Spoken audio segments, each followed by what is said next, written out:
Okay, I guess I'll start. 9 people excluding me. Okay, anyway.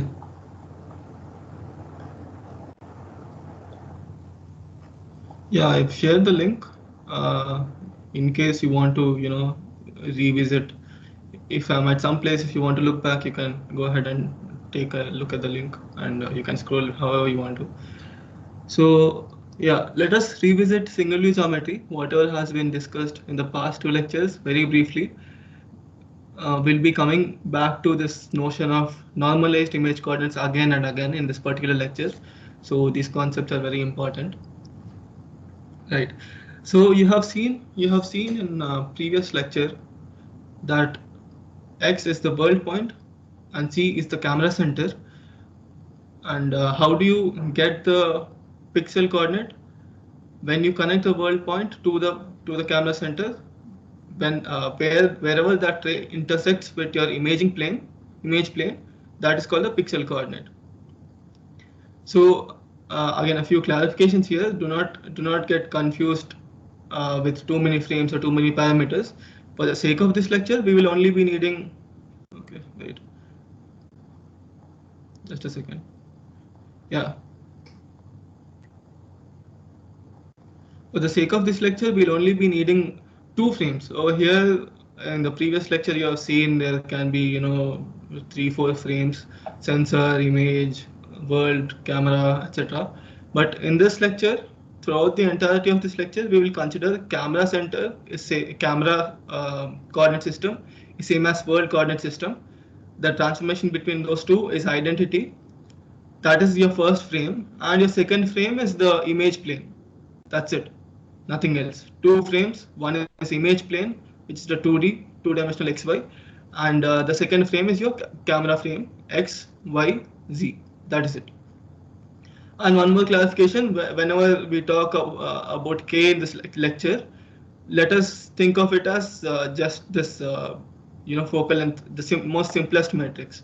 Of course, you can, I mean, building on this concept, you can further complicate it and understand. But this is necessary for easier understanding. Whenever I say K, whenever I ask you to do anything on K, assume it is this particular matrix, either FF1 or CC1 or whatever. Okay, now let us go ahead.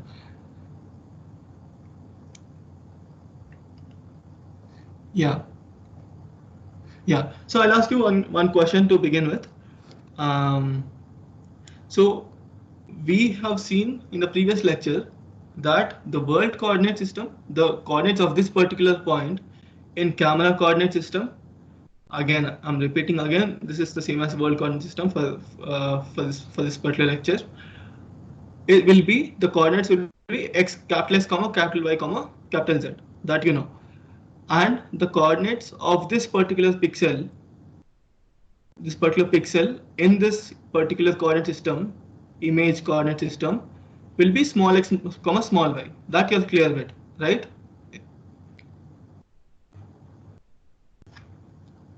Hello, can anyone respond? Yes, sir. Yes, sir. Yeah. Your cursor isn't really visible when you are What is not visible? on your cursor. Okay, okay.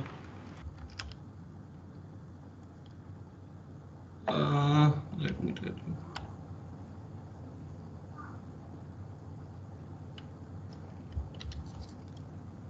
I don't know. Is it fine now?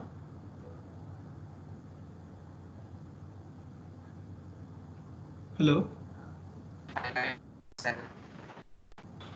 Your voice is breaking. Can anyone else answer? No, sir, the cursor is not visible yet. Any ideas on what I can do? Right now the cursor is on the image. If you can't see that, then like we need to have some workaround.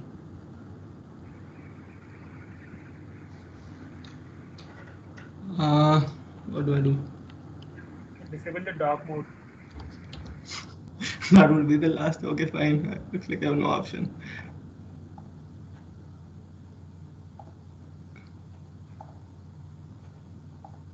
Is it fine now?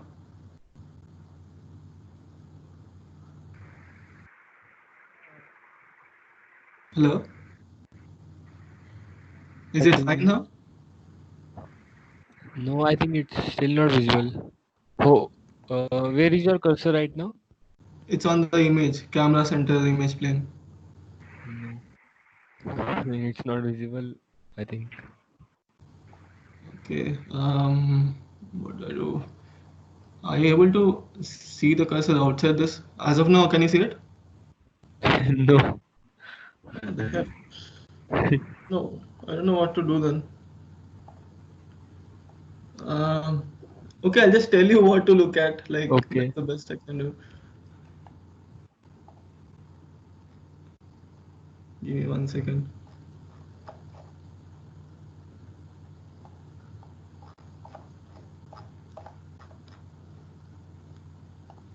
What to do this for this particular page? Give me just 1 second. Yeah, cool. Yeah. Now I was about to ask you one particular question. Um, we just discussed. We just discussed that the world coordinates of the 3D world coordinates of the world point will be capital X, capital Y, capital Z, and the image coordinates in image plane, as an image plane, as an image coordinate system, will be small x, comma small y, and in homogeneous it will be small x, comma small y, comma 1. Now, can you answer me the coordinates of image point in camera coordinate system? Also, I shared the link. I trusted you guys not to look answers beforehand. You can, of course, if you toggle this, you'll find the answer. But do not look for the answer. Think when I ask you to think. Think later on. That's for like later reference. Can someone answer what will be the coordinates of image point in camera coordinate system? You can start think from scratch. You don't need any concepts that have been taught so far.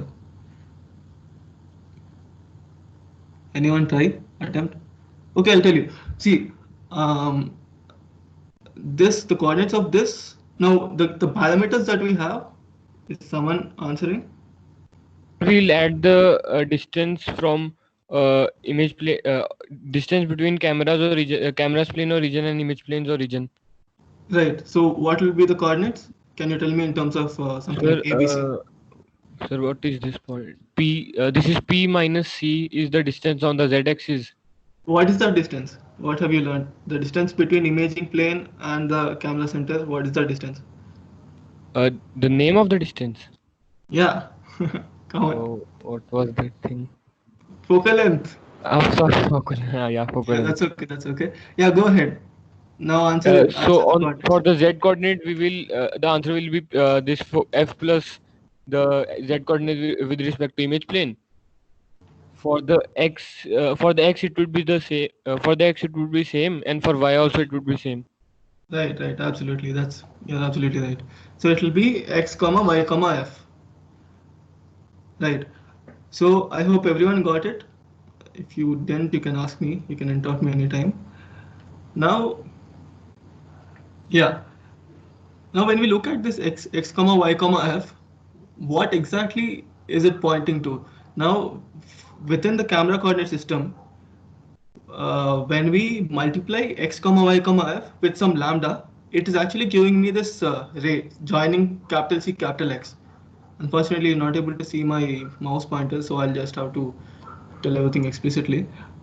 Um, it will give you the line joining capital C capital X, right? XYF is the ray joining C small x, and when you multiply that with lambda, it will be the complete ray joining CX. You can, as you change the value of lambda, it will change where the vector will point to, but it will lie on that line. Okay, now the next question is, how do you arrive at the above vector as in x comma y comma f from homogeneous image coordinates x comma y comma 1? So forget about the scaling factor. So the question is, if you have to apply some function on x, y, f function, as in over here it's linear function, it's a transformation. You apply some transformation on x comma y comma f and arrive at x comma y comma 1.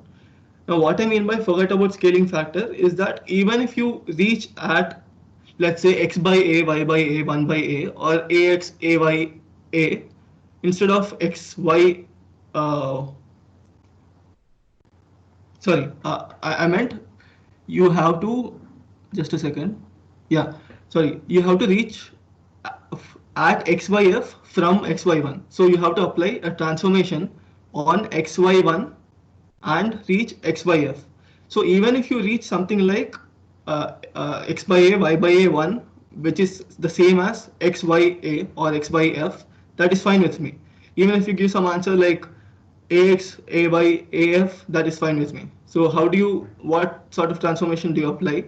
So the clue is it's a matrix in this equation. There's just one matrix here, but it's still a bit tricky.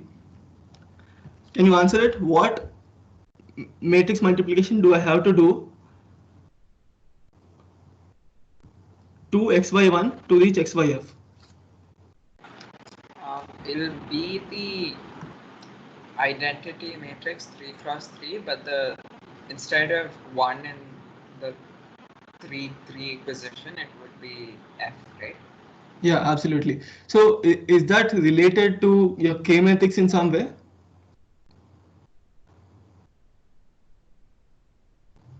I mean, if you do some manipulation on K, can you arrive at that particular matrix that you just described? Is it the inverse of the matrix K? You are close. Yeah, that is, you're very close. And as I was asking, as I said, you can forget about the scaling factor. You can forget about the scaling factor. K inverse would be, what is K inverse? Actually, if you do not have a pen and paper yet beside you, keep it beside you. It will be handy.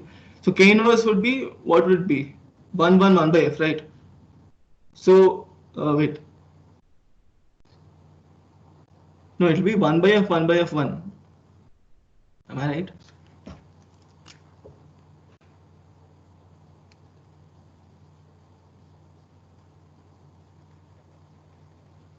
Can someone tell me what's the inverse of K?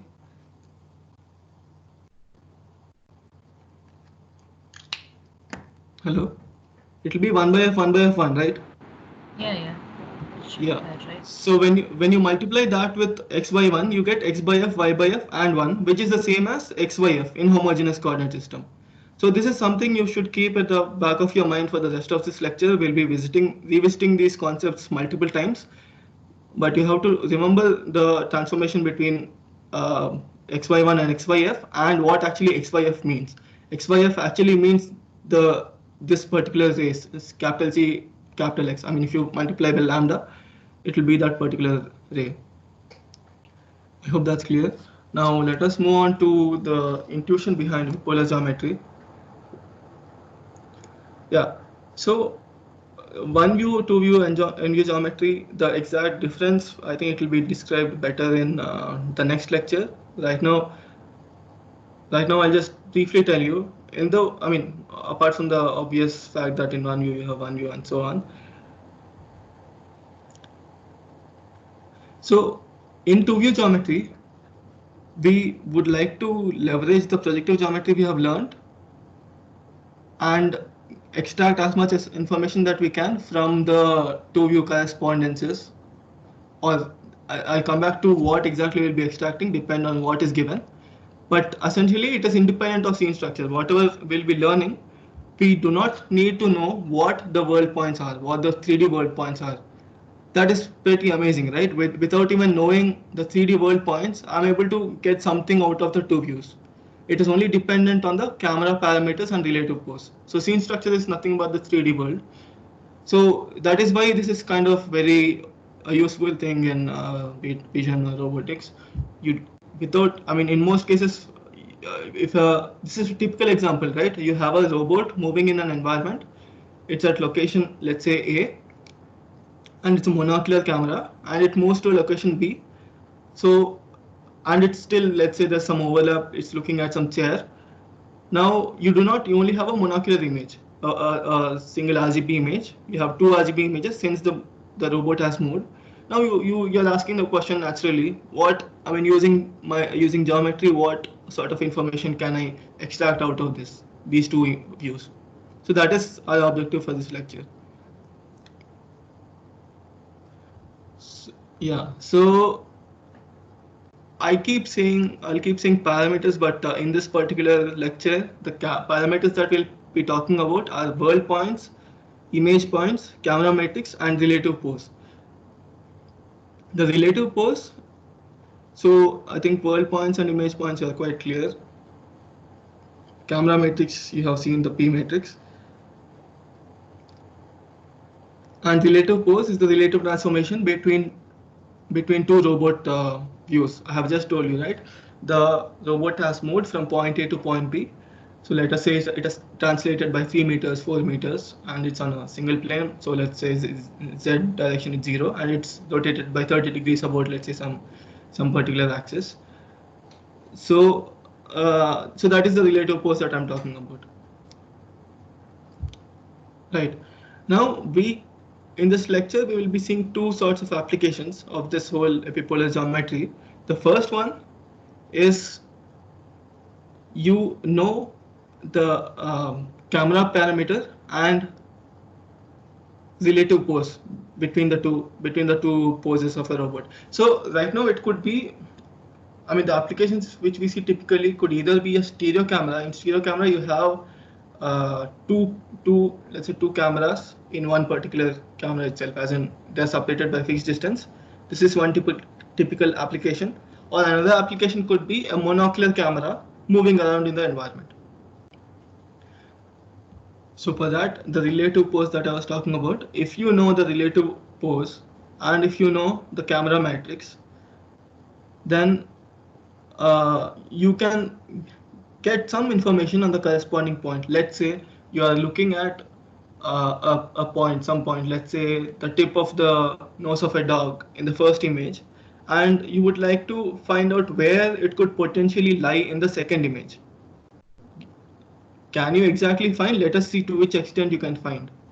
Using this particular epipolar geometry concept, to which extent can I say this particular tip of the nose can lie in my second image? Now the second application is if you know the corresponding points. Let's say I precisely through some method, let's say SIFT or SURF or some you have learned the feature correspondences in your first lecture.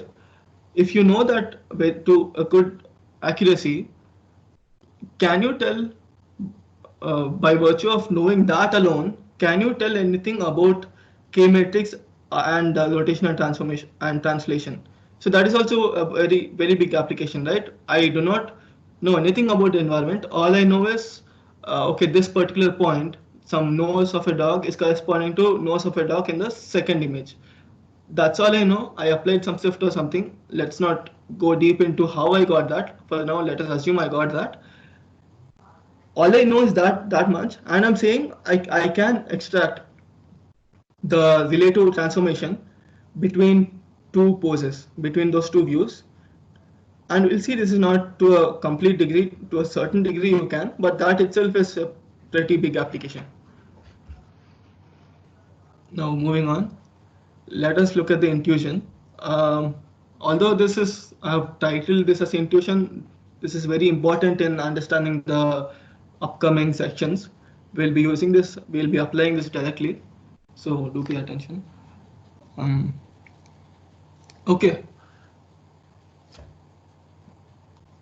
So here C and C dash, as I was talking about, are two views of a particular robot. It has started, the monocular camera has started at position C, and it has moved to C dash, and they're looking at some world coordinate capital X, which is the tip of the nose of a dog. Now, so yeah, okay. Now we told that we have told that we know the K matrix, or I mean whenever I talk about P, as of now you can think of it as K, because I have told that my camera coordinate system is coinciding with the world coordinate system, right? So here, to be more precise, my world coordinate system is coinciding with my camera coordinate system of the first camera of C that you see here, of the capital C that you see here. So the transformation between those both is identity matrix. I hope that's clear. The world coordinate system is coinciding with the coordinate system of first camera. Okay. Now the question is, I know the K matrix of C, and the world coordinate system is right here. And let us say I also know, you can see in the right side of my screen what are givens and what are unknowns. So R and T, the RT that we're talking about is not the transformation between capital X and small x. It's the transformation between C and C dash. Keep that in mind. So the world coordinate system is coinciding with camera coordinate system of my first image, and then the relative pose between those two is between the first view and the second view is capital R and T. So that's what you have to remember now. Those are the knowns. Now the question is, I'm asking, can I say something about the corresponding point of x, of small x, as imaged in the second view? So that is the question. In other words, how is x dash constrained if I know PRT and I'm observing at some small x, and the small x could be some random point. Okay, now the intuition that I was just giving you, the K inverse of x. I told you that when you multiply with K, the camera coordinates with K inverse, or K inverse with camera coordinates, you end up getting this particular ray, capital C small x. And when you multiply that with some scalar, that will give me this complete line. I mean, let me clear up the notations again. I'll be using ray and line interchangeably. Line means it's a collection of points, but when I use the word vector, it means like it's one particular point. Point and vector are interchangeable words, and ray and line are interchangeable words. So when you apply K inverse on x, you have seen above that it actually corresponds to this particular line joining capital C small x or capital C capital X, both of them are one and the same line. So you end up with this particular line. Now the question is, what do you know about the world point? When you multiply with K inverse x, K inverse with x, and multiply that with a scalar, let's say just to get a line, we do know that although we do not know where the world point is, that is assumed not to be known throughout the entirety of this lecture. Although we do not know where the world point is, we do know that it has to lie on this particular line joining C small x. We do not know the capital X, but we do know K inverse x, and we do know capital C into small x. So that means my world point is lying somewhere on this particular line, capital C capital X. Is that clear?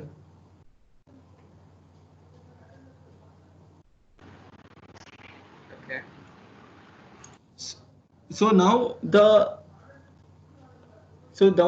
naturally what you would ask is, so how do you get a pixel coordinate? Let's say if you knew the world coordinate capital X, and I know the camera center where my camera is, wherever that ray intersects with my image plane, that is what I call as small x. This is just a revision of whatever you learned in first lecture.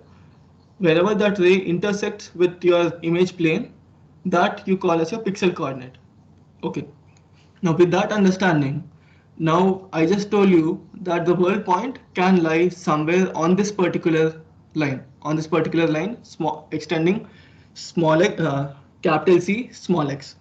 Now can you say something about where the small x dash lies, or the corresponding point which is in the second view? Can we say something about that particular corresponding point if we knew where the world point lies? Right now we do not know where it exactly lies, but we know that it lies along one particular line.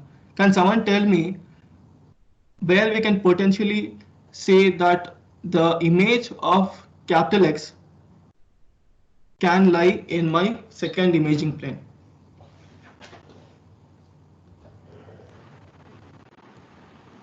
We have the relative transformation from camera C to C dash, right? So, Yeah, that also you know. So you know where C dash lies. so if we apply that transformation, we should Mm. get it, right? The relative, since x dash is also a point that is relative to the camera center, when we change the camera center, we will also get the So can you try to answer geometrically? Right now, look at this image.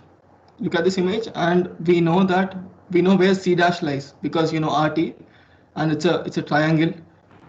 You know where C lies, where C dash lies, and I told you where X dash could potentially lie. Sorry, where capital X, the world point, could potentially lie, and I also told you how we get the image of a point by joining the world point with my camera center. Now, if you know the potential set of world points by joining the potential set of world points with my camera center C dash, I can get potential set of corresponding pixel coordinate X dash. Right? Does that make sense? Can you guys finish my explanation? So where will small X dash lie in the second imaging plane? On the line C dash X. Not really. Actually, over here it is not named. It's not named. it would be the line on the image plane, right? In the Yeah, C it dash should be image. the line on the image. Yeah. Yeah. So, but which line is it? So this is the line in homogeneous coordinates. So, or in other words, the plane, the triangle plane the in the regular Euclidean geometry, the gray triangle. All those Yeah. points would be possible x dashes, right? Which particular The points? the gray triangle, all the points there. No, how can the great triangle is not on the second imaging plane. So I'll tell you. Now I told you. I So hope. can't we get the exact world coordinate point by C small x? Because we know the small x value, so can't we get the exact location of world point? No. I thought that was discussed in your previous lectures. So here's the thing. Now let us say you have a RGB image. RGB image is what? It's a collection of the small x's you have, right? You have a world. Your camera has taken the image of the world, and you ended up with a 2D image. Now, now the question is, even if you knew the camera matrix, you will only be able to recover the world point up to a line. You will not know where exactly the world point lies because when you do the transformation from 3D to 2D, you're actually losing some information, right? Intuitively, also it makes sense. I'm going from 3D to 2D. So when I go from 2D to 3D, it will no longer be a function. It will be a relation. So it will be a set of points. You can only tell that your world point lies on a particular line if you know k. Is that clear? Yeah, And that yeah. line is given by k inverse x. Okay, got it. Yeah, and as k inverse x, you answered Kanish, which is xyf, whoever has Yeah. answered. When you multiply that with lambda, you will get the complete line. Kyf is your one point, but we always talk in terms of scaling factor, right? So when you multiply that with some constant and you vary that constant, it'll be a line, and your world point has to lie on that particular line. So using that intuition, is my mouse pointer still not visible? No. Is it visible now?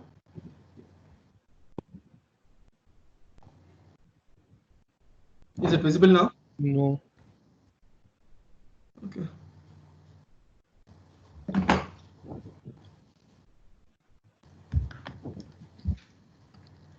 Really, what do I do? Maybe can I drag and drop Can on we this? do this thing like if we know that on which line the world point will lie, so we'll take a random point in terms of x and y on that line, and then we'll check which point satisfy, and then we'll put in the equation like which point satisfies this image coordinate, and by that can't we get like if you know like the point will lie on this particular line, then we'll take a random point on that line, uh, Right. and from if we know the world point, then we can get the image point uh, in terms of that world point variables, like in terms of x and y of world point, and we know exact location of image point, so we can solve that. Can we solve that equation? Uh, I am not sure if I understand, but let me go ahead with the explanation. Okay. Unfortunately, are you able to see this particular whiteboard screen? Yeah. I'll just show you here. It was not. I didn't account for my mouse pointer not being shown. I just hope this won't take too much time.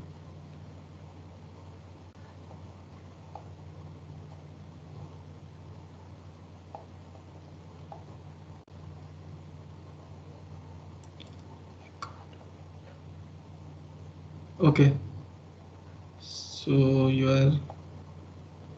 you can put your like the slides that I shared on one half of the screen and look at this, because this is very ugly and slightly confusing.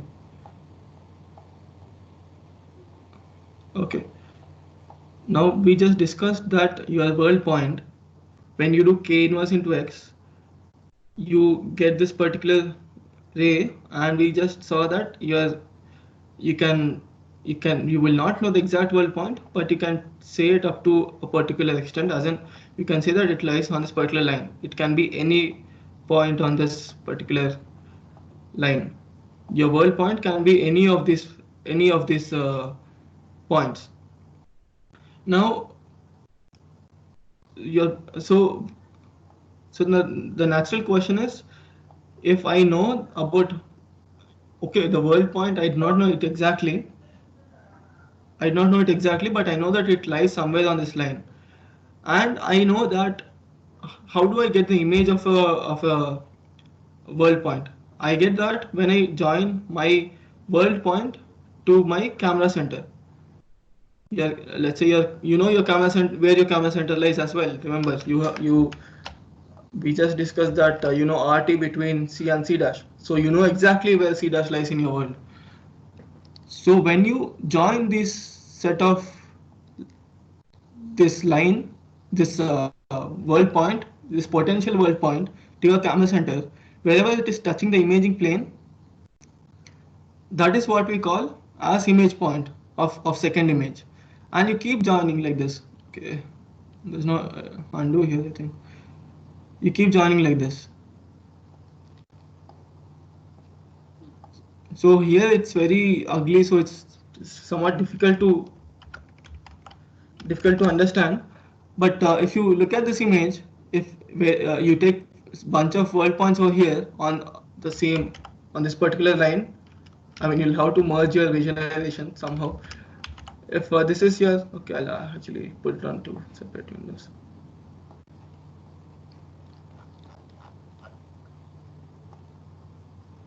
So if this is your set of world points, you're joining it to C dash, and where will it intersect your camera, your second imaging plane? It will intersect in this particular line, right? I know where this potentially can lie, this world point. I'll keep joining to C dash. I'll keep joining to C dash each and every point, and then, okay, someone, Jaydev, can someone invite Jaydev? I'll invite him. Wait.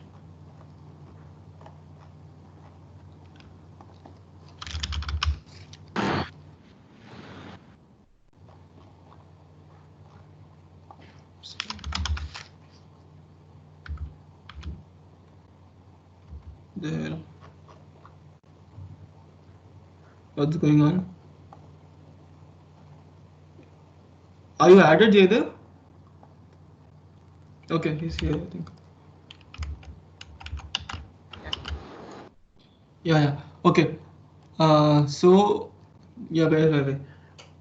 Yeah, so we have said we know potential world points. We know that it can lie somewhere on this line, and I also know when I join that world point to my camera center, I get the image of that particular point. And if I keep joining for each of my potential world point, that will intersect my imaging plane in a line, right? This is the line. Okay, I think it'll be something like this. It's not labeled, but below I think it's labeled. Yeah, it'll be x dash e dash. Can you see that? Is that clear, or do you want me to repeat?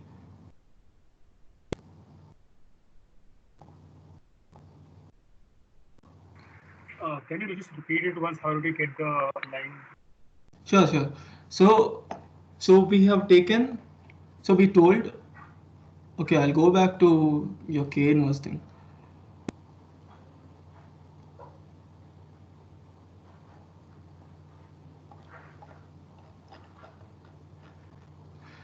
So my mouse shortcut is not working for some reason. Yeah. So we said previously that K inverse into xy1 is is same as xyf is this particular ray, right? And if I multiply that with some lambda and I vary that lambda, I'll get this particular ray. So even if I didn't know capital X and all I know is small x, if I know K matrix is, let's keep it as simple as this, CC1. When I apply K inverse on small x, which is if I multiply K inverse by xy1, we have seen that it will give me xyf, which is nothing but my particular ray in world coordinate system or camera coordinate system, which is the same. I mean, when I multiply this particular vector by lambda and vary that lambda, I'll get a particular line. Are you clear with this? Yes, sir. So this is the line that what we are talking about. K inverse lambda into K inverse into small x. Now we just discussed that we know where your potential world coordinate can lie. So it can lie here, anywhere. Okay, my mouse point is not visible. Oh, here. It can lie at any of these green points that I'm marking with. Now again, you also know that how do you image a world point? If you know a world point, you join that with your camera center, and wherever that particular line is intersecting your image plane, wherever that is intersecting your image plane, that will be your pixel coordinate. So I take this particular point, I join this line to C dash, and wherever this particular line is joining my camera plane, this particular camera plane, wherever that intersects, that is my image. But over here, we do not know the precise world point. We just know that it lies somewhere on this particular line. So I keep joining and I keep joining and I keep intersecting it with this image plane, and then whatever the points are found, that will be this particular line, x dash into x dash e dash. I hope that's clear now. Someone quickly give me a yes or a no?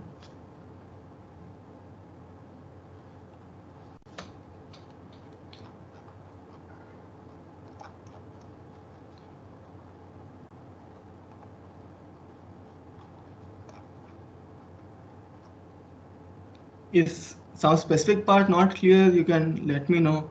Like we have discussed about what 2 or 3 parts here. One is K inverse x. Second is how my world point is imaged in my image plane. The third is intersection of that ray with image plane. So if any of these points are not clear, you can ask me right away. Okay, there's also another way of thinking. What is the end goal now? Now we know the point in one image, and we know the point in another image. So how does that help us? Oh, the application. I mean, I didn't really get where we were going with the epipolar line. What we were going to do with it. Oh, I mean, you have a bunch of your applications if you know where your corresponding point can lie in your second image. That has a bunch of applications in itself. I mean, by using this two-view geometry, if you are able to constrain your your corresponding point, then that is a great thing in itself. I mean, it does have a lot of downstream applications. You can use it to, you know, uh, for estimating RT. We'll see the applications in a while. But yeah, as of now, you need to understand the geometry. You need to understand, are we able to properly constrain? When I say, are you able to constrain x dash? Are we able to do that using this two-view geometry? Is what you have to understand. So I hope the first way is clear. Now I'll also, if that is not clear, we'll be discussing another way anyway. Okay. Okay. Now can someone answer how many? Sir, but Yeah. by this first way, this will create like infinite number of potential points for the x dash, no? On this image, new image Yeah. plane. Yeah. It will be a line, so it is infinite number Yeah. of points. Okay. Okay. Fine. That is still fine for us. See, that infinity is way less than the whole image, right?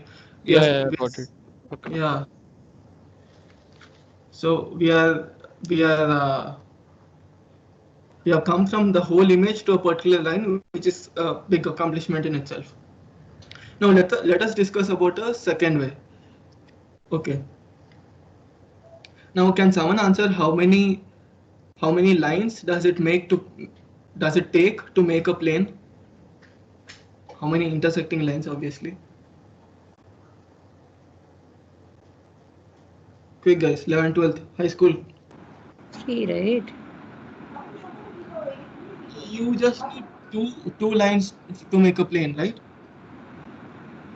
I mean, lines as in 3D lines? Yeah, whatever space you're dealing with. Let's say this. How many points do you need for making a plane? You need at least 3 points, right? Yeah, You need, points I meant 3. Sorry, yeah, points I meant 3. yeah. So for lines, you need only 2 lines to make a plane. Yeah. In high school, we learned that we actually represent the plane with the cross product of those two lines, which will give me the normal perpendicular to that particular plane. Okay, so we just discussed that I know one particular line, which is capital C x, or in algebraically speaking, lambda k inverse x, which is when you join capital CX, whatever the line that you get is your first line. Now, okay, you see this epipolar plane pi here. Give me a second, I'll just drink water.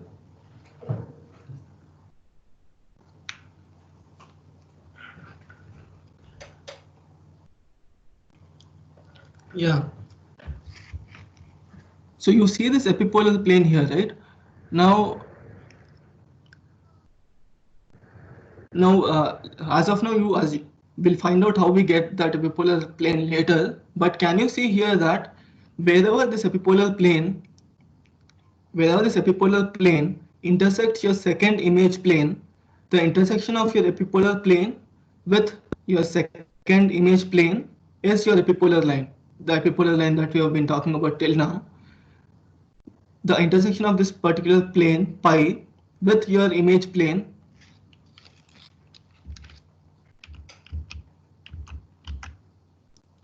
okay, it's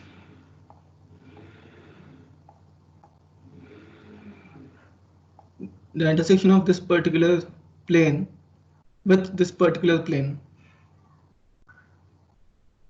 will give you this particular line. You can visually understand this picture is a bit ugly. Okay, so now So now the natural question becomes, if I knew this particular plane, I can easily find out this particular epipolar line. Now the question is, how would you find that particular epipolar plane in the first place? So as I was saying, you need two lines to make a plane. Now you already know one particular line lying on this particular plane, because which is given by lambda k inverse x, whatever that ray, this particular ray we have been talking about, this one. So this is first line. Now, do you have a second line? So you need two lines to make a plane. Do you have? Can someone answer if? Yeah, we have C dash because Yeah, we know C dash. yeah, perfect. So you know C dash as well. So yeah, that's it. That's all I want you guys to understand. These two, using these two rays or lines, I can form the epipolar plane, and I take that plane intersection with my second image plane, and that will give me my epipolar line. Okay. Okay, I hope that is clear.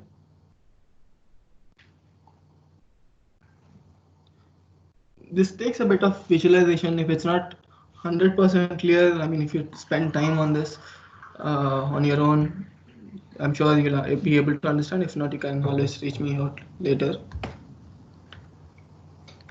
Sir, what Okay. is the meaning of this epipolar term? So yeah, we'll see that soon. Actually, we'll see that immediately. Epipole, actually, this it refers to some special points on this particular uh, plane, which is actually useful. We'll shortly see why is it very useful. Okay. Now, yeah, some definitions.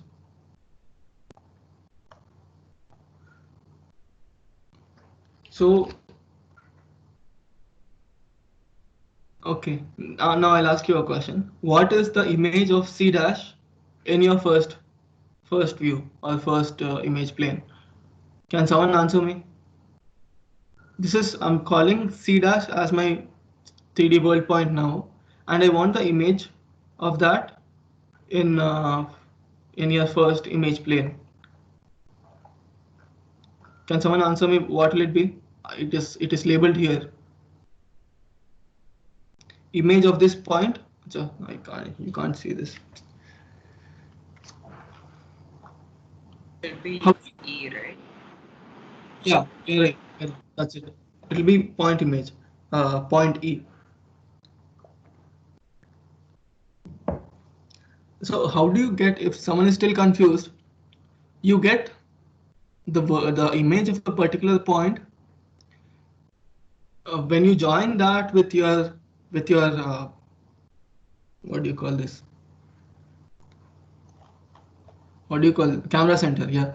When you join your world point, 3D world point with your camera center, wherever that line is intersecting with your image plane, that is what we call as your pixel coordinate. So here, where is CC dash intersecting my first image plane? It is intersecting at E. So that is what I call as epipole. It is a special point. Okay, so that is one definition of epipole, the image of this particular C dash in your first view.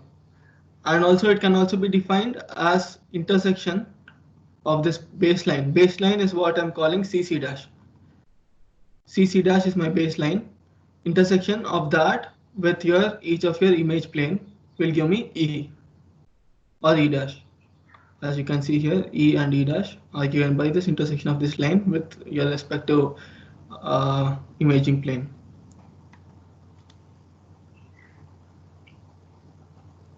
Okay, we discussed about epipolar plane already. Can someone answer me what is we have already discussed what epipolar line is, but can someone succinctly answer me what its definition is using the epipolar plane definition? We discussed that epipolar plane is this particular plane. Using that particular word, can you succinctly define epipolar line? Epipolar line is the intersection of epipolar plane with what?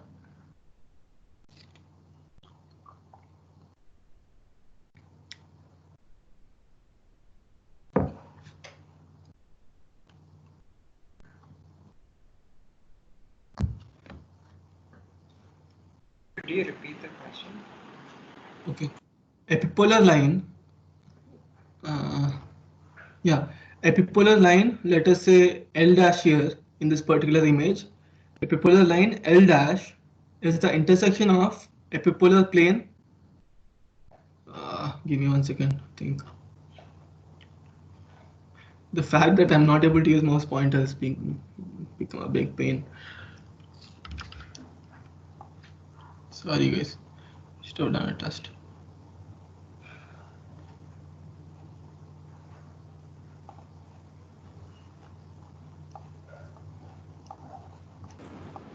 So in that image, isn't L the intersection of the image plane with the epipolar plane? Like Yeah, that's it. That's all I was expecting you guys to say.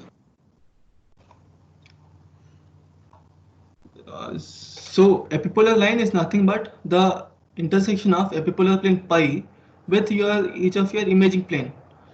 So with your first imaging plane, it will be first epipolar line. Intersection of that with your second imaging plane will be your second epipolar line. Okay, now this is an interesting question. It's slightly difficult to visualize, but I'll show you the visualization in a while. But it'll be interesting if you guys can think and answer this. Take like 1-2 minutes. Where do all epipolar lines intersect? So what I mean by all epipolar lines, let us say, I mean, over here you took one particular world point and you got one particular. You didn't exactly take one particular world point. You took one particular pixel, small x.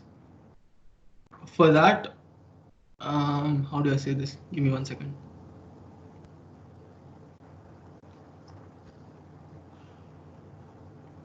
Yeah. Yeah, okay. So you have taken one particular small x pixel and have told by virtue of my knowns, I can say that my corresponding point can lie on a particular line. Now, if you take some other point, small x, you have taken the tip of the nose of a dog in your first image. Now you are taking something else. Let's say, I don't know, a light bulb or something. You are taking a light bulb which lies somewhere at the corner of your image in your first plane, and you have again found out a particular epipolar line. You have found out a particular epipolar line in your second image. Now this is a different line, but do all of these epipolar lines intersect at some particular point? Can you guys answer this? It's slightly difficult to visualize, but it's worth trying.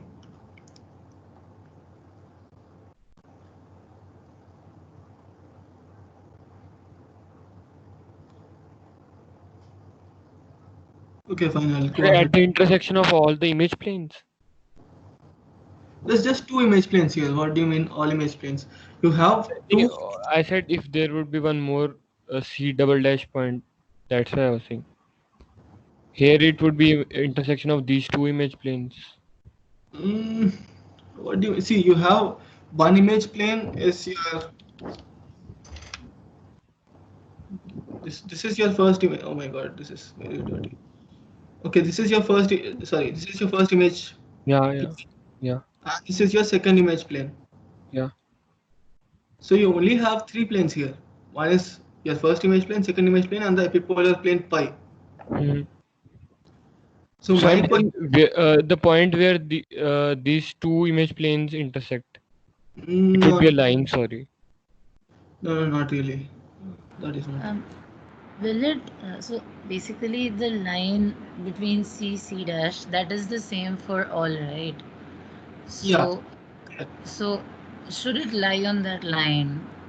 Good, Like good, the good. intersection of that particular line with the image planes. Awesome. Yeah. That is like the intention I was expecting from you guys. Beautifully said.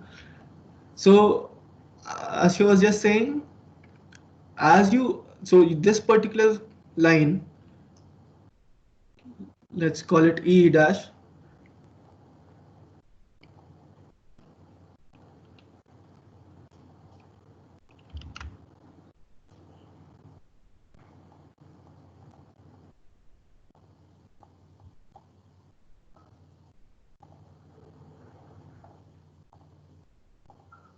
Okay. So this particular line will always stay the same. No. Okay. Because CC dash is fixed, right? I'm not saying your camera is moving. You only have two views. CC dash will always be a part of your epipolar plane. So naturally the answer becomes, and it also has to, that line also has to, the line that I was talking about, epipolar line, it will be something like this line.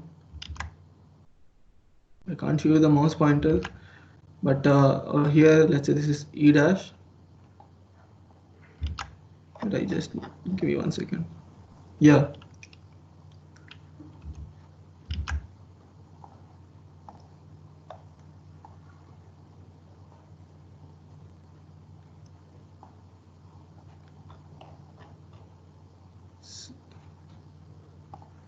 So your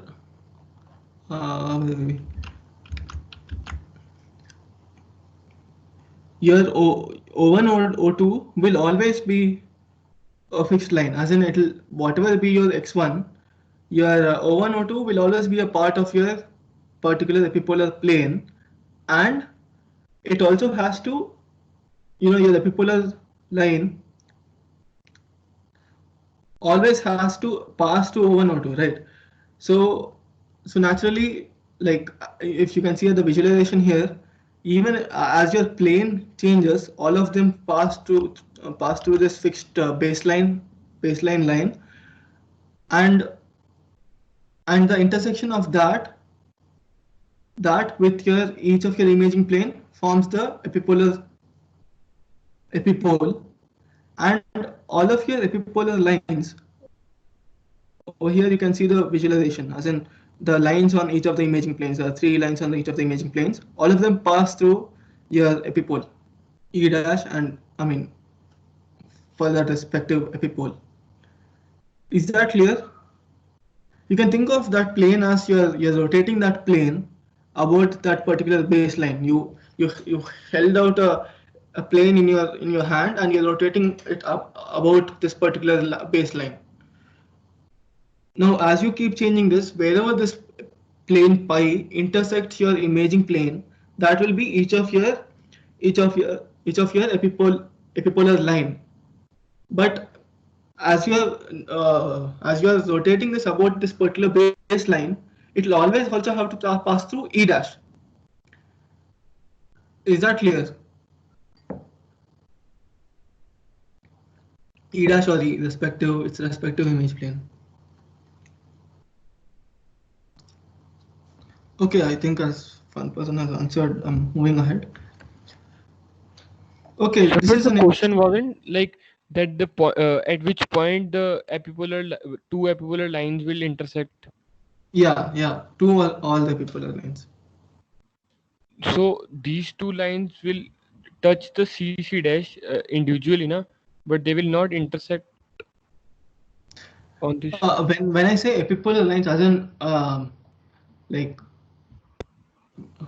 where do all epipolar lines corresponding to a particular image intersect at? I mean, you have this particular image. Okay. Obviously, like they're restricted to the 2D image. So your epipolar lines only lie on this 2D image, and corresponding to one particular imaging plane, where do all the epipolar lines intersect at? Oh, okay. Yeah. If you have any such conceptual doubts, you can feel free to ask me. Okay. Now you can look at this B and C in this particular image. If you look at each of these points, the first point is at the top of your whatever the cup it is. The third point is like a human being's head or something. You can see that each of these 4 points is corresponding to each of the 4 points in the C. Each of the 4 points in B is corresponding to each of the 4 points in C. If you're able to see those small 4 points. So these lines that you see, the black lines, are the epipolar lines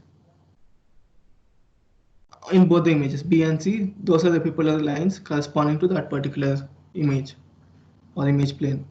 Now, I just told you that they're intersecting at an epipolar at epipole, right? All these epipolar lines. But why are they not intersecting? Are they not intersecting in this particular image set of images? Can someone answer? Just like you can guess. So can you repeat? I didn't understand what you're trying to say, like what you're trying to ask. These black lines in the image, you're saying they represent the epipolar lines for certain points of the image. Yes, the black lines are the epipolar lines that you see, and I just told you that all epipolar lines intersect at an epipole, at a point called epipole. But over here in this image, we do not see that all these. We are not seeing that these epipolar lines are intersecting somewhere, right? Uh, Ideally, they should actually meet at some particular point. If whatever I just told you is true, in this particular image itself, you have to see all of them in like converging at a particular point. But you're not seeing but that is not clearly the case here. So I'm asking why is that so? Point Is of it actually? intersection is dropped out of the image. Yeah, so you can say that the point of intersection is actually outside the image. It need not necessarily lie inside the image. When you try to find out the intersection of epipolar lines, it can lie outside the image. That is just the kind of intuition that I wanted to explain. Yeah, I think it's been one hour. Do you guys want a small break? This went faster than I imagined.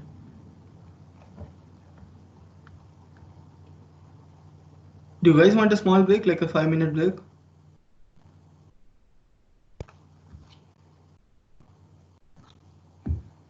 Okay, if you don't, then I mean this can go for like 1 more hour. So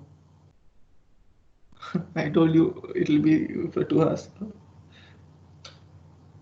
Okay, if you don't want a break, I'm going ahead. Like I don't mind giving you a break, but you're not asking for one, so okay.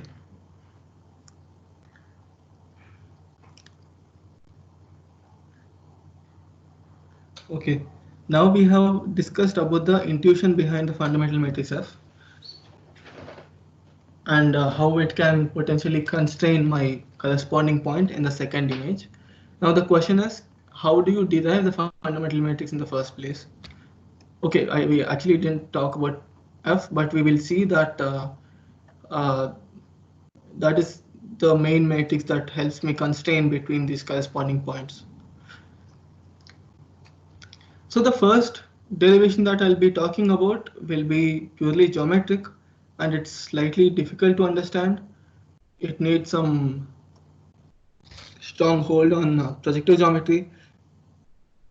And so I'm not sure to which extent Adil has covered, but if you do not understand, it's okay. You can go back, read projective geometry from multi-view geometry by Zisselman, and then come back and try to understand this again. But the second method, so I'll be explaining two ways of deriving the fundamental matrix. The second method is relatively easy. It's very easy. You should be able to understand that. So the first method, even if you don't understand that is totally fine. You can uh, go home and spend time on this if you find this interesting. Okay, we'll come back to the clarification on notation again.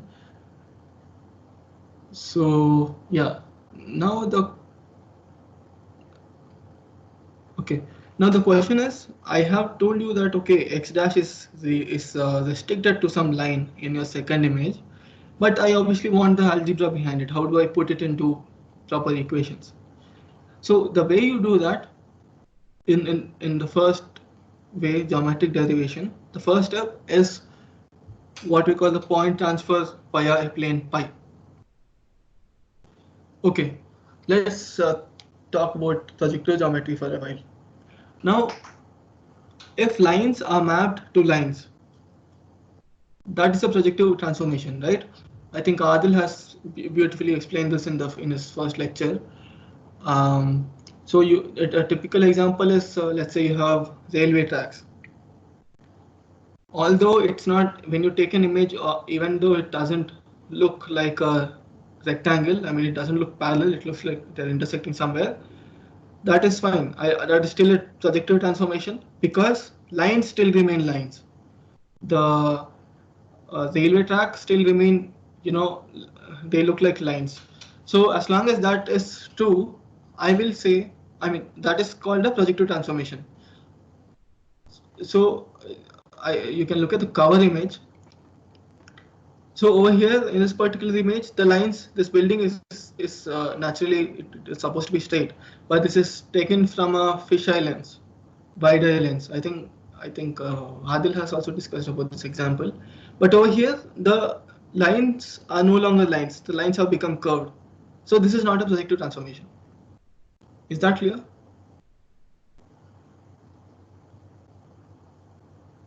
Yes, sir. Okay. Okay, so what projective transformation, projective theorem states is that if lines are mapped to lines, if lines on a particular plane pi are mapped to another particular plane pi dash, then we call it a projectivity transformation, and we say x is like projectively equivalent to x, capital X. So for now, the planes that we'll be talking about will be capital pi, on which your world point is, and this particular first image plane on the left. So we take that so that particular world plane. So your capital X is lying on a plane on a plane pi, and that is not passing through your that plane is not passing through either of your camera centers, because you want that your normalized image vector. Okay, I'll actually I probably explained, but I didn't use the terminology. Yeah, I'm calling this XYF as normalized image coordinates. Whenever I say normalized image coordinate or normalized image vector, I mean this particular vector joining capital C and small x. Keep that in your mind. Always it is capital C and small x, whatever that vector or the line that you get. I mean, it's a vector. When you multiply with a scalar, you get a line. That is what I mean by normalized image vector. Keep that in your mind. So yeah, wherever your normalized image vector, so you do not want this, you do not define this plane pi to intersect at either of your camera centers, because you want your normalized image vector, which we just saw, in only one point. If it passes through camera centers, then it will obviously intersect at more than one point. So you do not want it to pass through any of your camera centers. And you consider this particular plane pi for convenience in order to properly apply your projectivity theorem. So we say, like, you can consider uh, some points on a plane pi, and if lines, and you know that camera model is a, like, whatever the pinhole camera model we discussed, it's a projectivity transformation, and lines will be mapped to lines. So that is the same case here, except that we are considering all points on a plane pi, on a plane pi.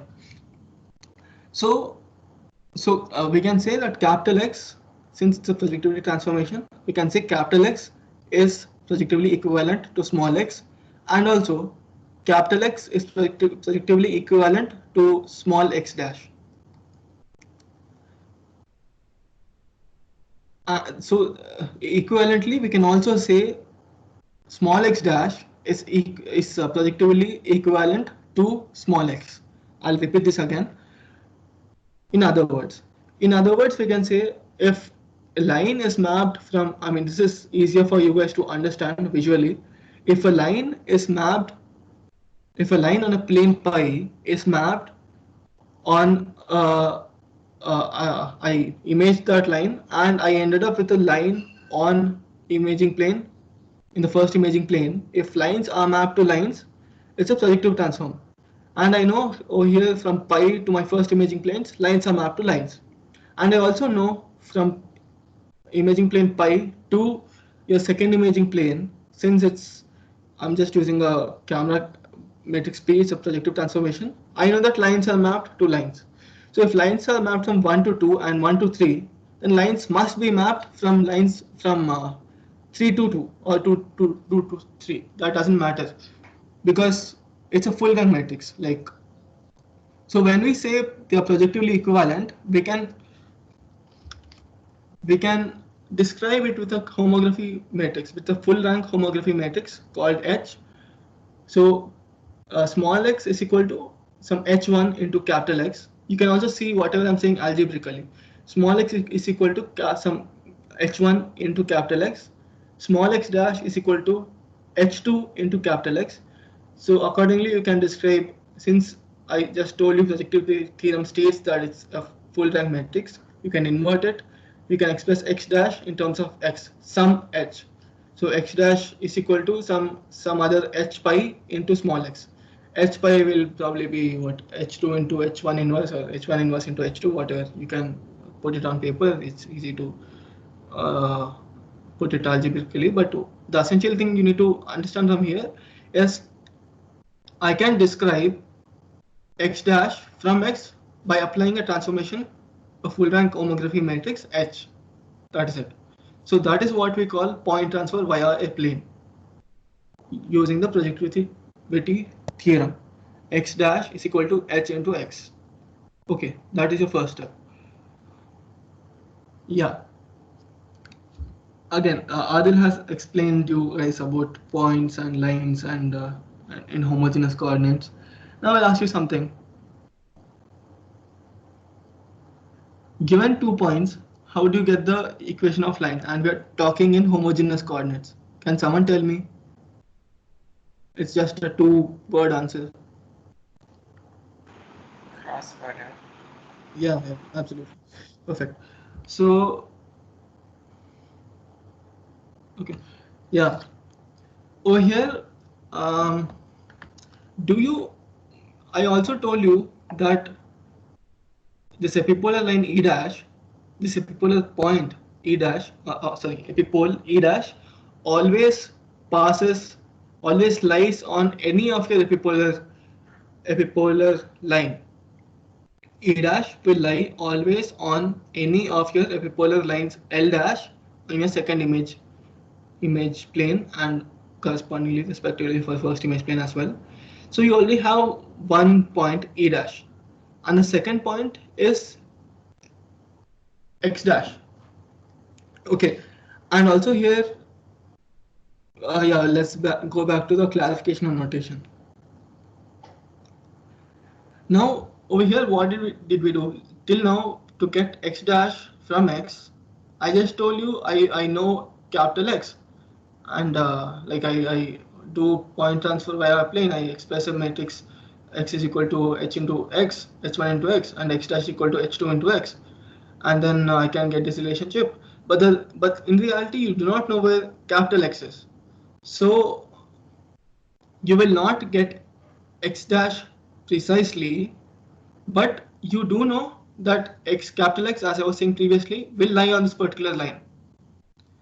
So using the intuition that we have been discussing so far, X dash is actually a potential corresponding point. It's not an actual corresponding point. It's just a potential corresponding point which lies somewhere on your epipolar line L dash. I hope that is clear. And like as of now, I'm not stopping you guys. If you have any doubts for this particular derivation, we're also running out of time. If you have any doubts on this, I'll suggest you guys go through projective geometry first, and then you can feel free to ask me. But right now, we can find one potential corresponding point X dash, some potential corresponding point X dash, which lies on L dash. And I just told you we always know E dash, it passes through E dash, each of your epipolar line. And as Jaydev just told, equation of line, a line is given by a cross product between 2 points. I can just write L dash is equal to E dash cross X dash, and this is a skew symmetric representation. The E whatever the third term that you see, I think that is also discussed. That is also discussed. You can like sit down and algebraically put out what is like take a dash as e1, e2, e3, and x dash as x1, x2, x3, and write skew symmetric form of e and multiply with x dash, and you end up getting the same thing. That is very easy to check algebraically. I won't be getting into detail here. And now you substitute from the first point, you got x dash is equal to h pi into x. So your x dash will be substituted, and the product of skew symmetric version of E dash multiplied by H, I'm calling it F. That is your fundamental matrix. Okay, I'll ask you a quick question here. Can someone tell me what is the rank of F given that H is a full rank matrix, H is a full rank matrix, and E dash is a skew symmetric matrix? What's the rank of skew symmetric matrix?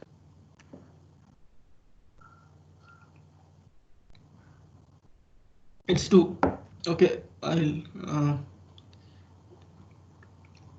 if you guys don't answer fast, I'll not wait for you guys. Okay, so as this, it's a product of a rank of a matrix of rank 2 and a matrix of rank 3. It will be a matrix of rank 2. F will be a matrix of rank 2. Yeah, I mean, we'll again, I think I have given you a assignment based on this particular point. Okay, right now we are still not done with the complete derivation. We just told we ultimately want to relate your actual x dash. You actually want to relate your actual x dash with your corresponding point small x. But till now we just told L dash, we just got the epipolar line L dash. We just got the equation of epipolar line L dash in terms of x, fundamental sum matrix F multiplied by x gives me L dash. We are still not done yet. Now, I've been telling you x dash is the potential corresponding point. So it's actually a family of points that lies anywhere on the line L dash.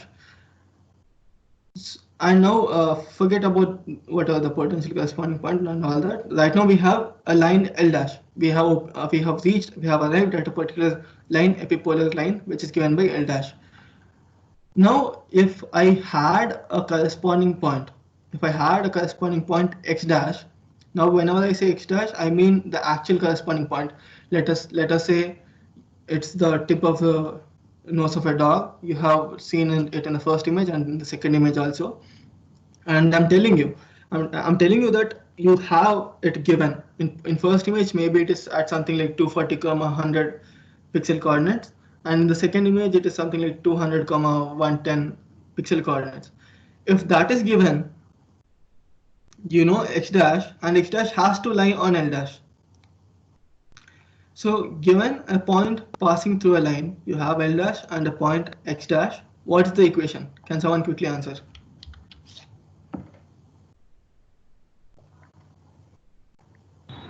It's a dot product of x with L equals 0, right? Absolutely, yeah.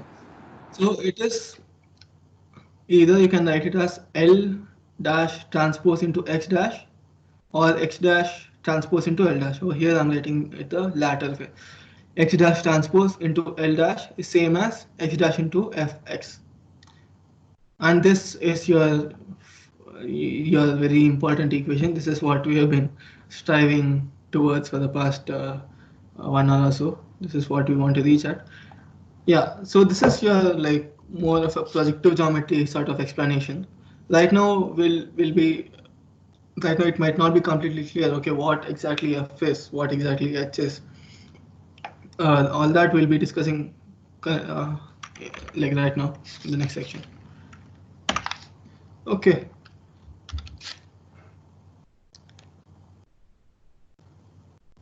So yeah, one notation clarification again. I'll say this particular thing I'll call it R12. always written R21, I'll always call it R12 and it's same as R12. um, I can't show you the mouse pointer, so I'll have to call everything the same. R12 means transformation from first frame to second frame. So if you have world points or some points in your first frame, in a frame called 1, if you multiply that with R12, you'll get the points in second frame. And do not get confused. Whenever you see this R21, you have to call it R12, first frame to second frame. Okay. Okay. Now I've been telling you since the beginning of this lecture that your world coordinate system coincides with the camera coordinate system of your first image. So I think this first step should be clear. O1 is equal to identity. This is like RT. O1 is basically the coordinates of this particular point. O1 is my transformation between my current frame and the world frame. So as my current frame is coinciding with my world frame, it is I0, and in the second case, I just told you that the world frame is O1, so O2 will be I'll have to, like, it is separated by a transformation of R21. Basically, I want to measure that in first frame, so I write it as R21. If this is not clear yet, we'll go back again. For now, let's finish the part on left hand side. From the camera matrix equation, you know that the pixel coordinate on your left hand side of this equation is equal to KRT times X world coordinates. So over here you just substitute RT between your world and camera is identity and 0, substitute I0, and then take K to the other side, you get K inverse P1 is equal to XX. And lambda 1 is kind of important here because that is a scaling factor. I mean, like, as of now, you can ignore it because anyway, when you look at the derivation in the future, it'll, like, you can take it to the other side of the equation and it'll multiply with 0. It'll become 0. And I'm just calling K inverse. So P1 is your image coordinate, homogeneous image coordinate vector, which is xy1, and K inverse P1, which we have been talking about, is your normalized image coordinates, which is xyf. K inverse P1 is equal to x1. So in these 4 blocks, do you have any doubt on the left hand side?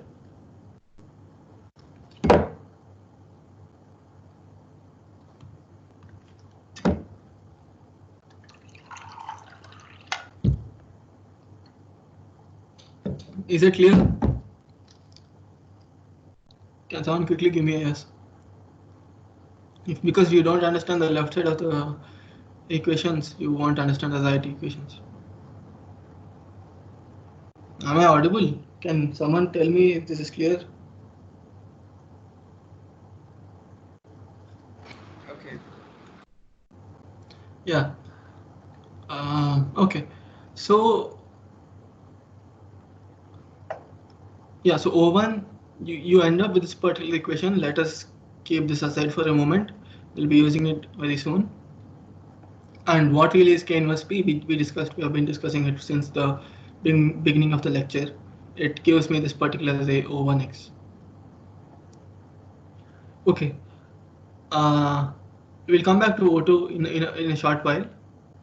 Now, this is the camera matrix equation for your second camera, which is at O2. Your world coordinate was measured, your x, which is given by, like, capital X, 4x1 vector. We measure it usually in world coordinate system right now, which is the same as O1, which is the camera coordinate system of first camera. So we have to bring that coordinates which are expressed in first coordinate system to your second coordinate system. So what you apply is T12 or R12 and T12 or capital T12. When you apply capital T12, it will take coordinates in first frame to second frame, and that is exactly what we want. Your world points are in first frame. I want to transform it to second frame, which is the camera coordinate system of my second camera. And yeah, I apply that, and that will, when I multiply RT, R12, T12 with X, with capital X, I end up with coordinates in my second coordinate system, second image coordinate system. And then I think it's quite simple. You multiply with K. This is your camera matrix equation, and then take K to other side. K is invertible matrix. K inverse P2 gives you this, where K inverse P2 is again your normalized coordinate system. This should be clear. If you have any doubts, you can ask. Okay, let us move on. Now this is actually probably the simplest derivation you will see of your fundamental matrix arriving at this particular equation. So O1, O2P or O1, O2X here forms a triangle, right? I mean, a plane extends infinite, but you understand what I mean by a triangle. So can someone explain me the first equation that I wrote on the right? O1, O2 cross O2P dot O1P. We have learned this in high school. Quickly. Yes. O1, O2 cross O2P is perpendicular to the plane, and O1P is on the plane, so dot product is 0. Yeah, awesome. So that is it. I won't be repeating it. Now O1, O2. So O1P, let us first look at O1P. O1P, I've been telling you, O1P is your x1 is your normalized coordinates. Give me 1 second. Yeah, so here x is same as p. Do not get confused between x and p.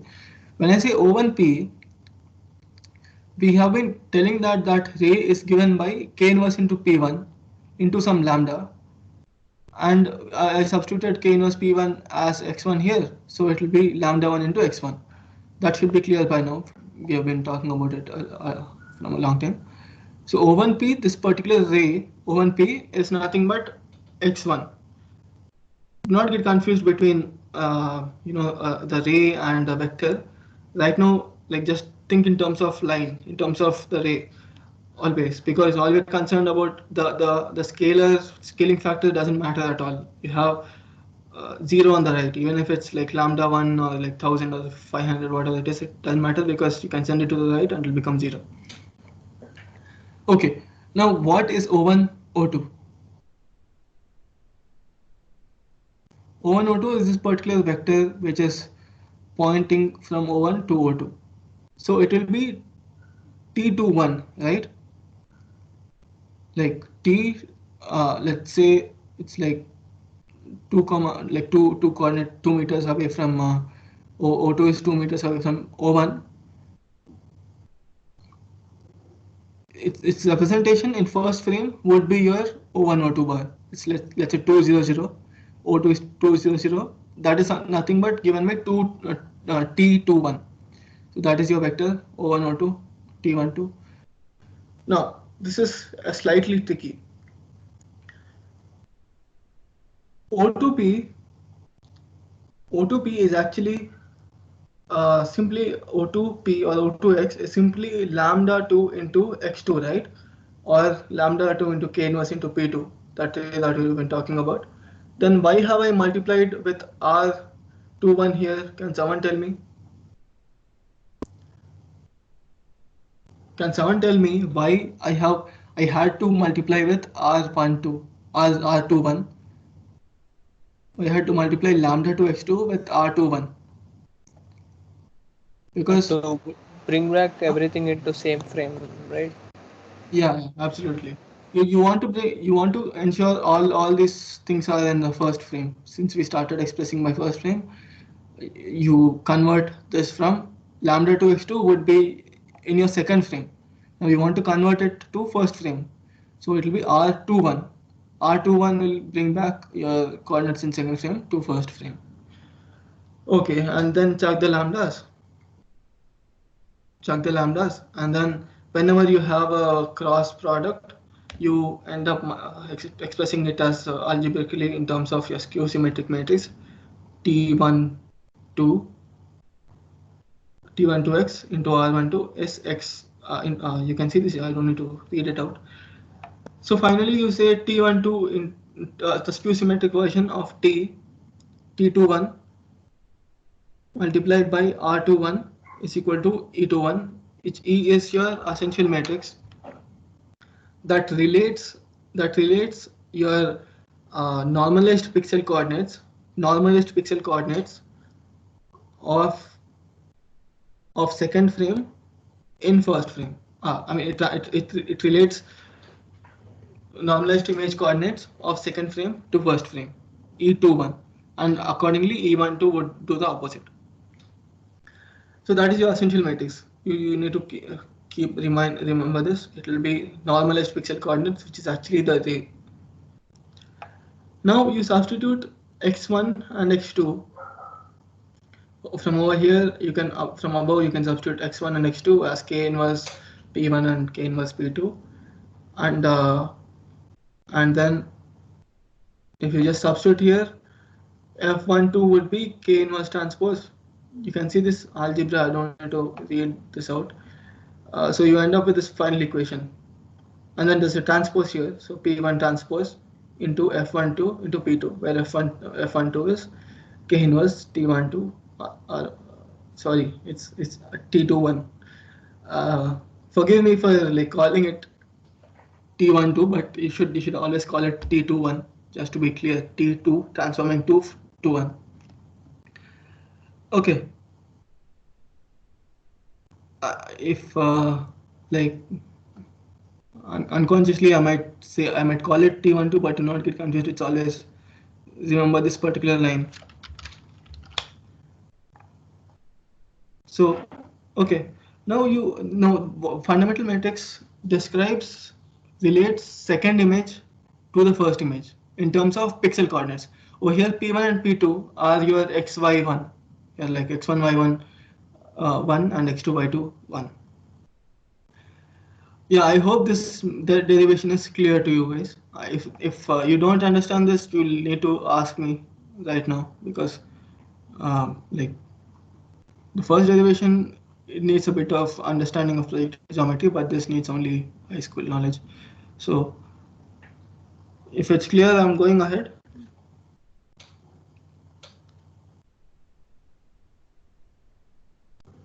Do you guys want me to repeat any part?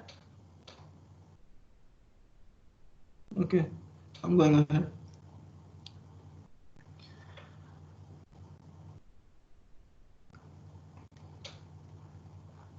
How much do we have more? Okay, I'll take ransack and stereo tomorrow. I'll cover till decomposition of E. And this is again just linear algebra, so there's nothing much to visualize here. It's just equations. Yeah, we can finish this off in like 15-20 minutes. Computation of f. So till now we have derived f. Like what exactly are the components of f? That is what you have seen, right? It's a function of camera matrix RT and R and T, basically transformation between O1 and O2 and the camera parameters. Now the natural question is, can I compute f without knowing camera matrix or without knowing RT? If I know enough correspondences, can I calculate f is my next big question. Because if you know f, you will see that eventually you can, it is a constitution of RT and K, right? So if you just somehow have very accurate correspondences, let's say SIFT is working very well, and let us say you precisely know these correspondences. Let's say I think I've already given you an example. I won't repeat. Now the question is, if you have enough of these correspondences, can you find F? Because F, decomposing F will give you lots of useful matrices. Just imagine if you can, you do not know anything about the camera, anything. I mean, this is like the best situation ever. It's. I mean, even if you are able to decompose F, it'll not. It'll only give you information up to a certain extent. I'll come back to what I mean, but even that itself is an extraordinary thing because all you know is correspondences, and I'm telling you can tell something about camera metrics, you can tell something about RT. That itself is like pretty extraordinary and a useful application. I mean, this also forms the kind of the basis of visual odometry and many of the robotics applications you see. Okay, sub x and x dash are in homogeneous coordinates, x y1, x dash y dash 1, and substitute here. And your fundamental matrix is f11, f12, f13, f21, f22, and so on. And multiply this, you end up with this particular equation. You can just write it on a piece of paper and you can find out that it will be this. And expressing it in compact form, where f is, your f is now a vector. You are just stacking f11 in row major order, you are just stacking f's on top of each other, f11, f12, f13, f21. That is just one single vector that you multiply with this particular here. The reason you do this is because, again, linear algebra. If you are able to express any equation in terms of ax is equal to 0 or ax is equal to b, generally speaking, you have linear algebra as a tool to solve it, right?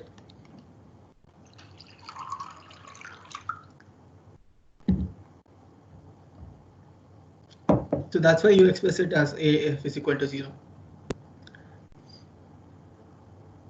I mean, right now it will just look like I'm feeding out whatever is on the screen because that is what I'm doing. It's just algebra. I'll go fast. You can come back and revisit this at your own pace. It's not difficult to understand. So if you have endpoints, expressing it as one compact representation. So this is for one particular point. If you want to express it for endpoints, you can write it this way. Like you can check for like multiply this row with this column f. It will be 0, and correspondingly for every row you can do that, and you'll end up with a column of zeros. Okay, let us quickly revisit linear algebra. This is rarely done in any of the classes you will be. I mean, actually, this is worth mentioning. So many of the things that you see in here, for example, this particular geometric derivation, it is not done, I think, either in computation course or mobile robotics course. And also this clarity about normalized image coordinates. A lot of things have tried to put in additionally to use some intuition. And also linear algebra, for some reason it's skipped. People assume that you remember it all the time. Anyway, so if you have ax is equal to 0, what are the possibilities? You either have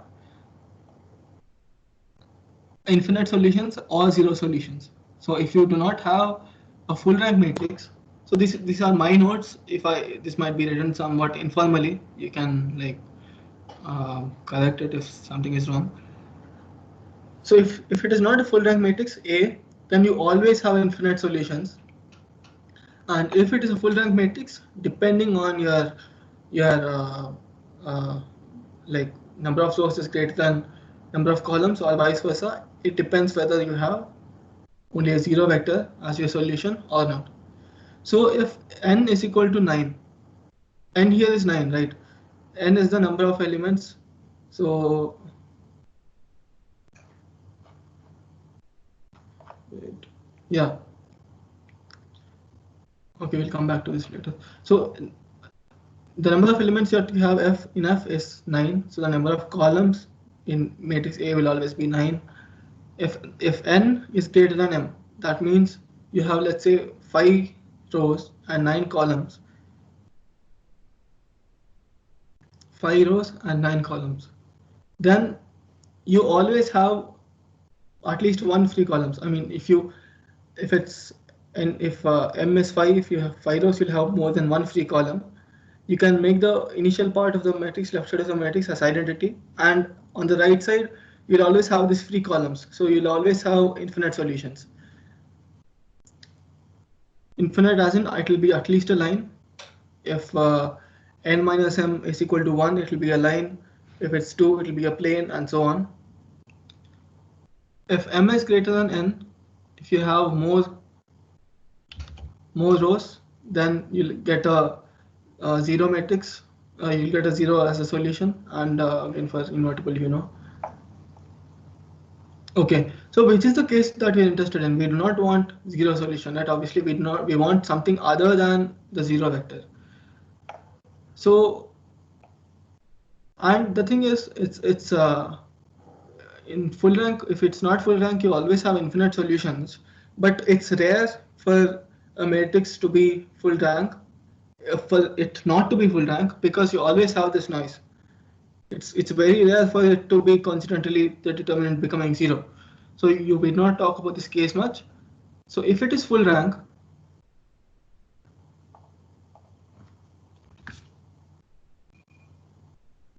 yeah, what rank must A have?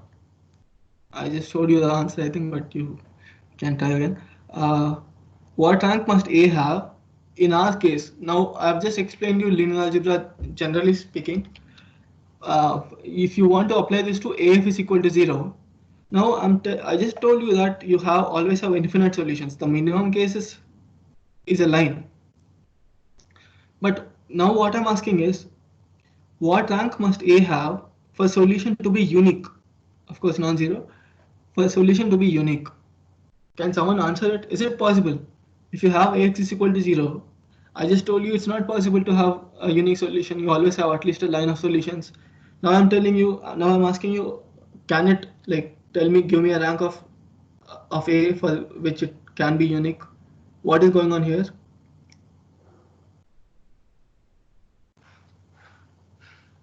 I mean, is it even possible for it to have a unique solution in our case?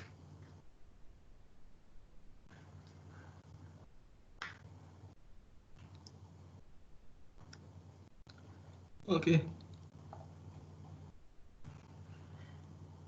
So the thing is, it's a homogeneous matrix, right? So for us, a line of solution is fine. A line of solution is a unique solution, because if let's say 1, 2, 3 is a solution, I mean, here it's a nine-dimensional vector, but let's say if it's a 3-dimensional, if 1, 2, 3, so how do we express a solution to a null space of a linear equation?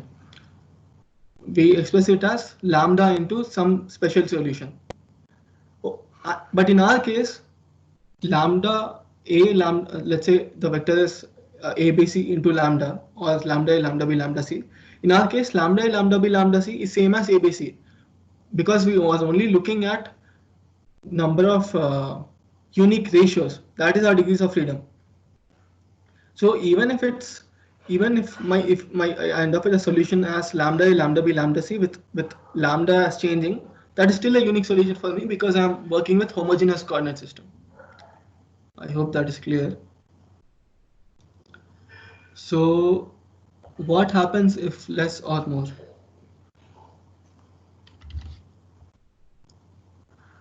If it is less, so yeah, let us talk a bit about the rank of 8. If it's rank 8, n minus m would be 1, and you'll only have one free column. That means you'll only have a line of solutions. You won't have a plane, or you do not have anything more than a line. So if you have the rank as even less, you will end up with a plane of solution. If you have rank as 7, it's also a 7-point algorithm. We'll end up with a plane of solutions.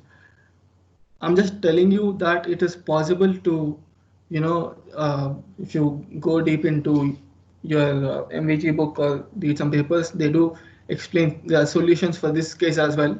I just wanted to mention this. We won't be discussing this in detail. They kind of, ensure to avoid complex solutions, and there's few constraints that they enforce, things like that. It is still possible. Even if it is less, you can find solutions to a certain extent. I'm just mentioning here. You can, if you are interested, you can go in detail into MVG book. Okay.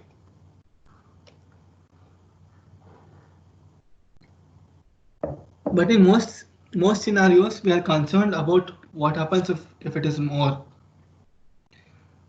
because you always have a number of correspondences, right? It's not like when you apply Swift algorithm on your two pair of images, on a pair of images, it's not like you get exactly 8. You get a lot of correspondences. uh, I mean, if you it has probably been discussed, but if you look at any image, there'll be like at least like dozens of corresponding points. So you always have more. In such a case, the question is, what do we do? Now we have seen above that if m is greater than n, the solution is always 0. So we're talking about the case when you have more number of points, right? More number of points means more number of rows. So here for n points, you have n rows. And if you have that particular number of rows is greater than 9, then you'll always end up with a 0 solution. So, we don't use this. We say we use a least squares formulation. I think Rahul has explained this. Whenever you have an equation like this in any robotics application, you end up applying a singular value decomposition because of this particular explanation that I've been trying to give for the past 20 minutes. Because if you try to apply this particular directly solution, you won't get one. You only will end up with a 0 vector. So what you do, you just say, I want to take the square of it and I want to minimize it. So you decompose A into SVD, U, dV transpose. I'm not getting into detail here. I'm probably going to slightly detail eventually, but as of now, I'm assuming you have this understanding. But if you don't, you can go through this link. It explains it pretty well, very concisely. I think Rahul has used a slightly different explanation. This is an even simpler explanation. So by this alone, you'll be able to understand why the least square solution is the last column of V, corresponding to the smallest singular value of A. So this is like, you will see this multiple times. Whenever this equation like this, you'll just apply the SVD and then you will take last column of A. Okay. Okay. So in that way, this is exactly the same as DLT. AF subject to condition, norm of F is equal to 1. He has used a Lagrangian kind of approach. I think here I used a different approach. Anyway, yeah, there's a question here. These are interesting questions. If you answer these questions well, that means you have understood this two-view geometry, epipolar geometry to a great extent. I mean, if you are able to answer these questions, you might not even need to, spend too much time in next semester's coursework. Actually, I've covered in even more detail than what is usually covered in the classes. Okay. Now, but the problem here is, this is a very important question. What are the number of degrees of freedom of F? But what the hell is degree of freedom in the first place? Okay, I'll be taking only 5 or 10 more minutes. I hope you haven't fallen asleep yet. Now, can someone tell me what are the number of degrees of a 3 vector, of a homogeneous 3 vector? Let us say you have this image vector that we have been talking about, x by 1. What are the degrees of freedom of that particular vector? Someone quickly answer. Yeah. So basically, the degrees of freedom is the number of independent parameters that you have to express something. So even if you're in your homogeneous coordinates, if your image vector that I just said is x by 1, even if you write it as ABC, you will still say it has 2 degrees of freedom because you're only looking at the ratios a is to b and a is to c, or whatever, a is to b is to c. So for F, the degree of freedom is 7. I'll briefly tell you here, but I want you to write again. It loses 1 degree of freedom because of homogeneity. Any homogeneous matrix has one less degree of freedom than actually the number of elements in that matrix. So it will be 9 minus 1, 8. But over here, F is also a rank 2 matrix. Now, if you write down a rank 2 matrix on a piece of paper, like express it as like C1, C2, and express the third column as A into C1 plus B into C2, you will see that it has only 8 parameters. So over here, if it's a rank 2 matrix, it loses 1 degree of freedom. If it is a homogeneous matrix, it loses 1 degree of freedom. So in total, it will lose 2 degrees of freedom. It will be 9 minus 2. So F is a 3 cross 3 matrix. So 9 minus 2, which is 7. Now that is a very important thing here. So would have been happy with the DLT solution if F was a full rank matrix, as in the DLT case. In DLT case, your P matrix was a full rank matrix, but we know here that F is not a full rank matrix. Above, we have seen that it's a product of skew symmetric matrix. So we have to explicitly enforce that in our solution. So how do we do that? So this is like a concise algorithm, 8-point algorithm that it's the most common algorithm that we use. You will also implement this in mobile robotics course. This is the objective. Given n is greater than or equal to 8 image points, how do I determine F? Now, as I just told, the first step and the second step is same as DLT. You apply SVD, you get UDV transpose, and then you take the solution is your last column of your V. Solution is last column of your V that you're seeing here in your below matrix visualization. Okay, that would have been fine if my rank, it was a full rank matrix F. But F is not a full rank matrix. So over here, we have done it under the assumption that F is a full rank matrix above. Now we have to explicitly enforce the singularity constraint. Singularity as in the determinant is 0. How do we enforce that? So what we do is we again apply SVD on F. Previously we applied SVD on A.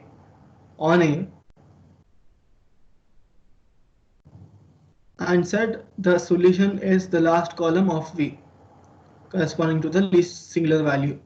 Now that will actually be a vector, but you reorganize that into your matrix F, like it will be F1, F1, F1, 2, F1, 3, like it will be 9 cross 1 vector, but you to get the matrix, obviously you'll reorganize that into 3 cross 3 matrix, and then now you apply your SVD on F, you get UDV transpose. Now you set the smallest singular value, which is at the most bottommost of your D matrix, to 0, and then replace that with your D, and then multiply again. You have UDV transpose. You have already found that out. Keep that as same, and then multiply that with like D dash, and you say this is your final output matrix. The reason being, let us again understand the reason. So if F wasn't a full rank matrix, I would have gotten D as I would have gotten like, what's the case for singular, like in the case of a full rank matrix, you will have no 0 elements as your singular values. Basically, if for a singular matrix, at least one of your singular value has to be 0. So over here, as we assume that your F is a full rank matrix, you'll end up with none of your singular matrix as 0, of your singular values as 0. So over here, you by equating 1 to your one of the singular values to 0, one of your singular values out of 9, you're equating 1 to 0, you're basically telling, I'm ensuring the rank as if you ensure that 1 is 0, then you're reducing the rank by 1, the number of degrees of freedom as by 1, or yeah, that's it. So you're ensuring that it is a rank of matrix 2. So matrix of rank 2. So by equating this, that means if you have even one singular value is 0, that means your matrix is no longer a full rank matrix. You have reduced it by 1, and that is all I had to enforce. I finally enforced the singularity constraint. Does that make sense? I've been talking for a long time, and I think some people have left.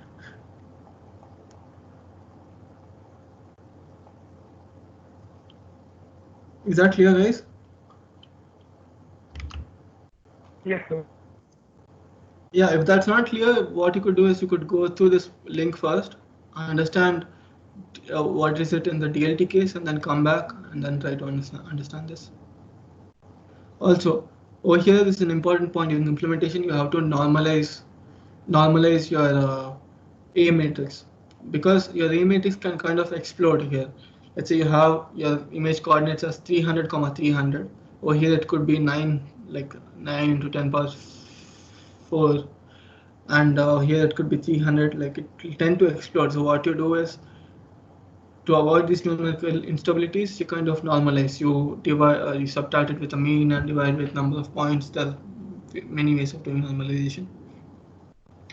Okay, I'll be quickly going through this.